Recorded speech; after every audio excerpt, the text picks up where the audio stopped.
साई जाधव कौन है? साई जाधव जो है ये पहली विमेन ऑफिसर बनी है जिन्होंने पास आउट किया है इंडियन मिलिट्री एकेडमी देहरादून से। तो बहुत इंपॉर्टेंट और बहुत ही पॉजिटिव न्यूज हो जाती है कि साई जाधव जी जो है ये पहली विमेन ऑफिसर बनी है इंडियन मिलिट्री एकेडमी देहरादून से पास आउट होने वाली। कौन से इंस्टीट्यूशनल फ्रेमवर्क के अंदर India Saudi Arabia visa waiver agreement cooperate करने के लिए साइन किया गया है? तो ये है India Saudi strategic partnership council, जिसके अंतर्गत India Saudi Arabia visa waiver agreement sign किया गया है। Bharat taxi fully roll out कब से की जाएगी? तो भारत टैक्सी जो है दिल्ली में पूरी तरीके से रोल आउट की जाएगी जनवरी 2026 से। इंडियन आर्मी ने कश्मीर में कौन सा एक लॉजिस्टिकल माइलस्टोन अचीव किया है? तो इंडियन आर्मी ने स्पेशल मिलिट्री ट्रेन की मदद से आर्टिलरी गन्स और टैंक्स को इंडक्ट किया है कश्मीर वैली में। ठीक है, स्पेशल मिलिट्री ट्रेन की मदद से टैंक्स और गन्स जो हैं इंडक्ट किए गए हैं कश्मीर वैली में।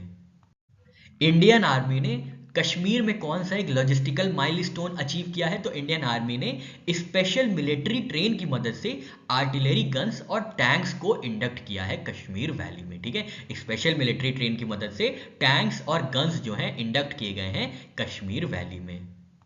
इंडिया का ओवरऑल अनएम्प्लॉयमेंट रेशियो कितना रहा है नवंबर 2025 में? तो ये रहा है 4.7%, जो कि अप्रैल 2025 के बाद से सबसे कम स्तर पे है। 4.7% अनएम्प्लॉयमेंट रेट इंडिया का नवंबर 2025 में। Bank of America securities report के अनुसार किस कंट्री ने टॉप किया है in daily and monthly active users of artificial intelligence apps? तो ये देश है हमारा प्यारा भारत, जिसने टॉप किया है ग्लोबल चार्ट्स में for monthly and daily active users using artificial intelligence app. Statue of unity के कौन से डिजाइनर रहे हैं जिनका दिसंबर 2025 में 100 वर्ष की आयु में निधन हुआ है? तो ये है राम वंजी सुतार, जो कि इंडियन डिजाइनर और स्कल्पचर रहे हैं जिन्होंने डिजाइन किया था स्टैचू ऑफ यूनिटी को। इनका 100 वर्ष की उम्र में नोएडा में निधन हुआ है। कौन से दो इंस्टीट्यूशंस ने साइन किया है ICAR INTA वर्क प्लान 2527?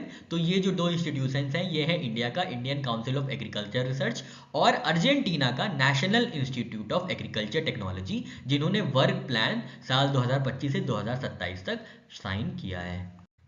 कौन से डिजिटल प्लेटफॉर्म ने रिसेंटली इंट्रोड्यूस किया है बायोमेट्रिक ऑथेंटिकेशन यूपीआई ट्रांजैक्शंस के लिए?